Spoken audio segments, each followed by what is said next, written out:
Okay, this bike, which I've owned for 3 years, almost 3 years, is currently showing just a touch under 8,500 miles.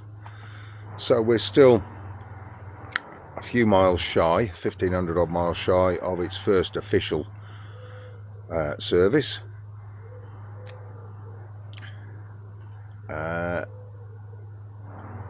But I do service it. I put an oil filter in the thing annually, every year. It's not an expensive job, it's not a difficult job, and it's just something I've always done with bikes. So it's had, in my ownership, it's had 3 services, oil filter services anyway. But one modification that I do to, and have done, to every bike that I've ever owned is that I put one of these lifetime washable and re-oilable air filters in. And that is what I'm going to do today. Watch and learn. Okay, so what tools do we need? Well, we're going to need Torx bit, T20 Torx bit. Torx are the star-shaped ones. Now I'm not going to actually use these manual ones. I've got one fitted to a ratchet just for ease of use. But you can use what you like. It just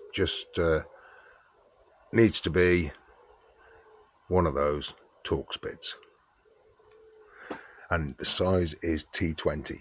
You'll want a pair of pliers to undo these clips on the breather. Now I've modified my breather so I don't actually need to do this on mine, but on yours, your breather will be plugged onto there like that, going through this little canister. So you'll need to undo that clip which goes on there, that clip which goes on there, and just pull that to one side. That little canister as well is held in with another Torx bit, which is that one there.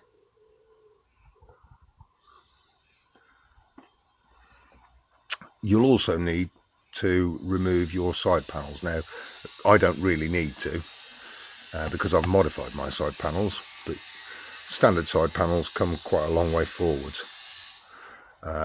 And you could probably do it without removing them, but to be honest, it's going to be a lot easier seeing what the heck you're up to if you take them off, and they only pop off anyway, so I would advise that you do that.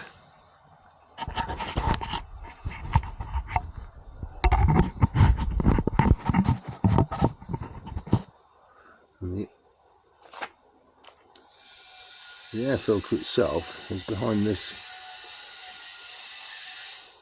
little cover here, which has got a T20 Torx self-tapper, one in each corner of it. So 2 there and 2 on the other side of the bike. Now they go into the plastic air filter housing, so they're not done up very tight. There's no torque settings here. You basically just need to nip them up when you come to reassembling it, rather than actually use any force. So I'm going to pull this side panel off anyway, just for ease of seeing what we're up to. So that goes in there, not at all tight.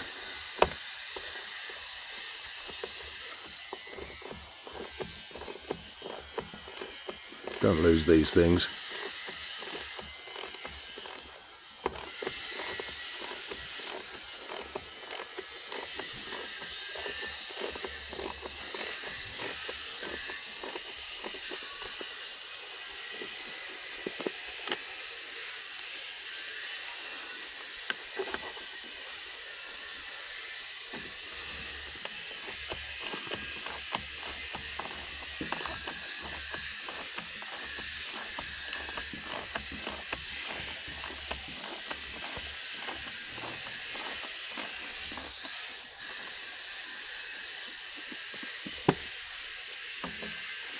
And then I shall go around to the other side of the bike to do the ones on the other side.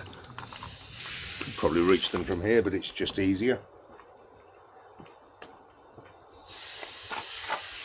Slightly more awkward on this side because you've got the master cylinder for the rear brake, which you could undo and take out of the way, but you can get at it.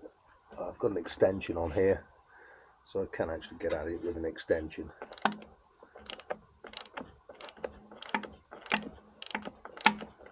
And of course on this side you will have your side panel in the way,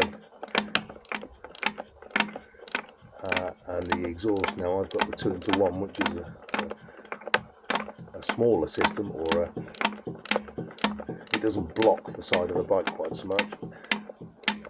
With the standard exhaust system on, it's going to be a little bit tighter, and you may well be better off doing it from the left side of the bike. So can't get much of a swing on that. Oh, and I've dropped one, but I haven't lost it, so we're okay. And then the bottom one as well.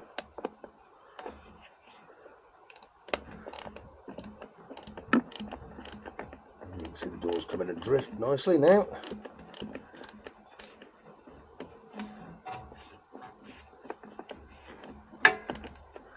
This is where having small hands would definitely be an advantage.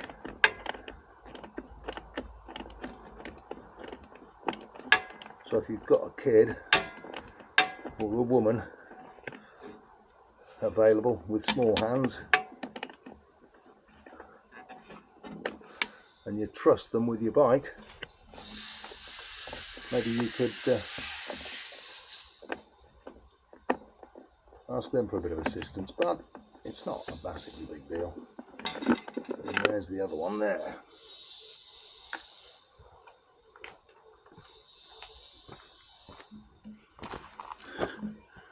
Now that comes out, and you can actually see that goes in like that. That Torx bit holds the breather canister on. There's the other end of it. And there you can see the edge of the air filter. When you first pull it out, you might find that you just want to get a screwdriver, a flat bladed screwdriver, and just give it a nudge just to start it. Be gentle though, this is all made of plastic. And then the air filter pulls out like so.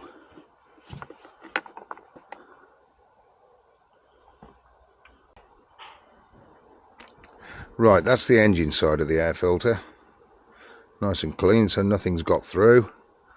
That is the atmosphere, the intake side of it, and as you can see, on a bike that's got less than 10,000 miles, so it's actually not due its service just yet, there is a little bit of crud on there, but that's a disposable filter.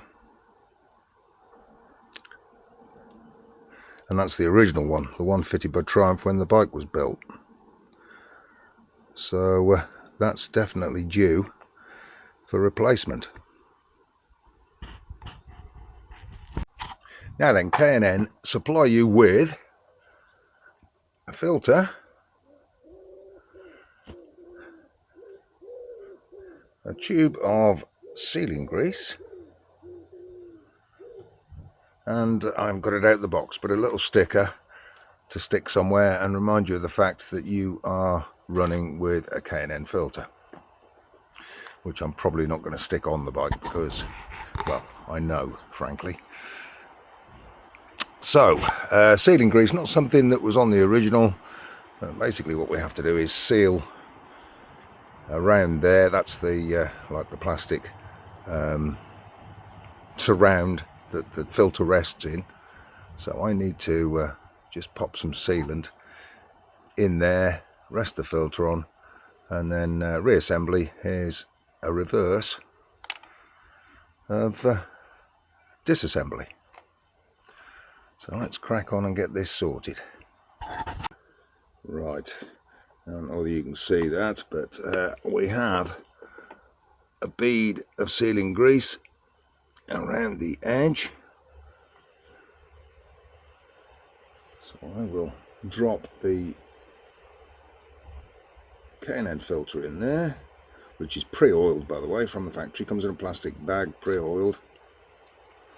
So there we are. There is my K&N filter fitted into the frame. A bit of grease sticking out there, so let's just wipe that. Now that will slide straight back into there.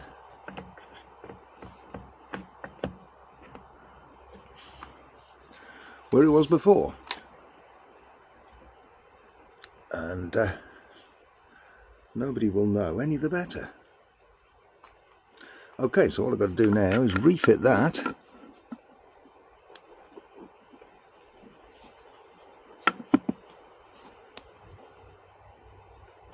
Which is a reverse of how I took it apart. So pretty straightforward.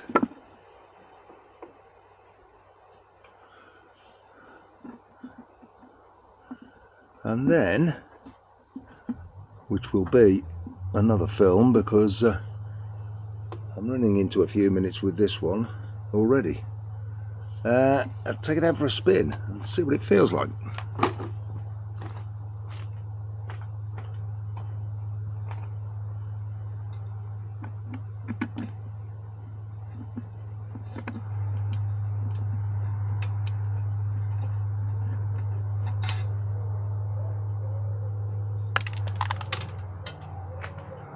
Oh, that's what you don't want to do. You don't want to be dropping them like that.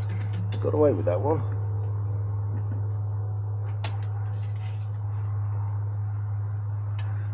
That's a bit of an awkward one to get to. Let me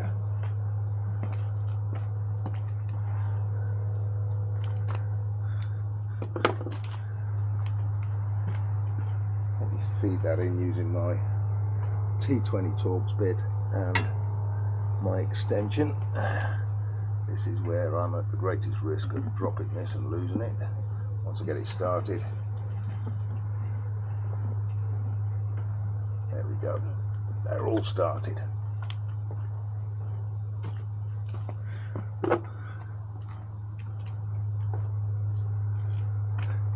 Now doing these up, they go into plastic, so you are really literally just nipping it up. No more. Once you feel that once you feel a bit more resistance on this, you're far enough in. Unfortunately, because of lack of space on this side, I can only get a little bit of a turn each time, which is why using a ratchet is probably a good idea. Save you a little bit of effort. Right, there we go. I felt resistance, so I went for less than a quarter of a turn just to nip it up that last little bit. Same applies for all four.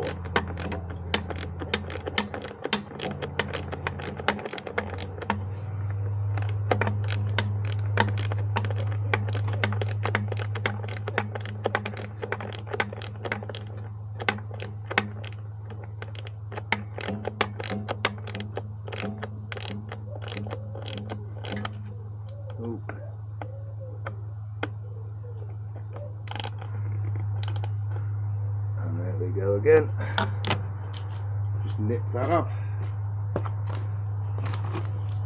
Then I just have these, the easy ones to get to on this side. In fact, I can get rid of the extension now.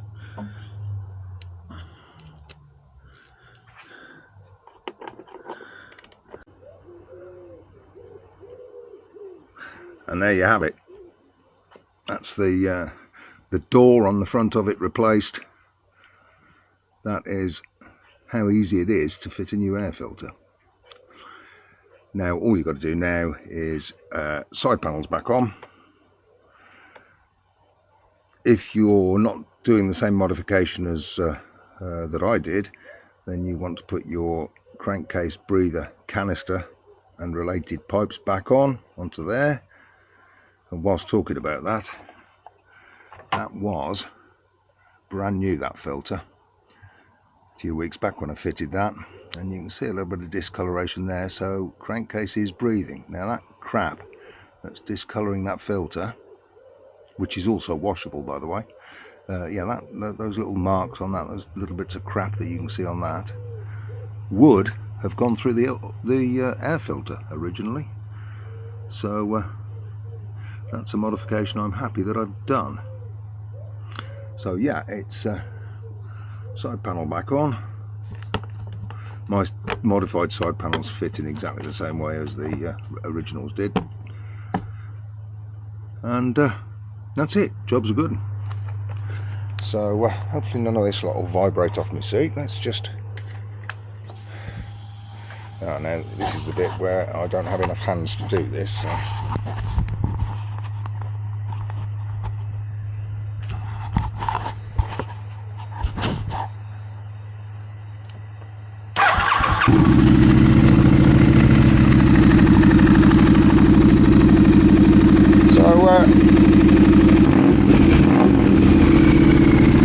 There is my bike running for the first time on a much cleaner and slightly freer flowing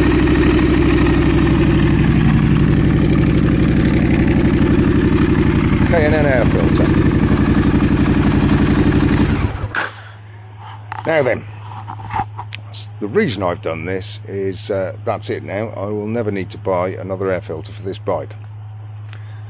I can just pop that out from time to time, give it a clean, re-oil it, and off I go again. So in the long term I'm going to save money, but also I'm not going to have to worry about ill-fitting air filters. This is one of the reasons why, although expensive, it's often wise to buy genuine service parts, because at least you know they're going to fit. You can't be sure that something that's originated from China is actually going to be a decent fit. K&N are decent quality, and well, you'd expect them to fit, and indeed it did. And hopefully,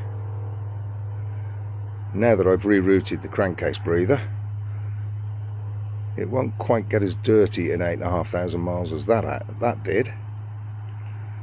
But even if it does,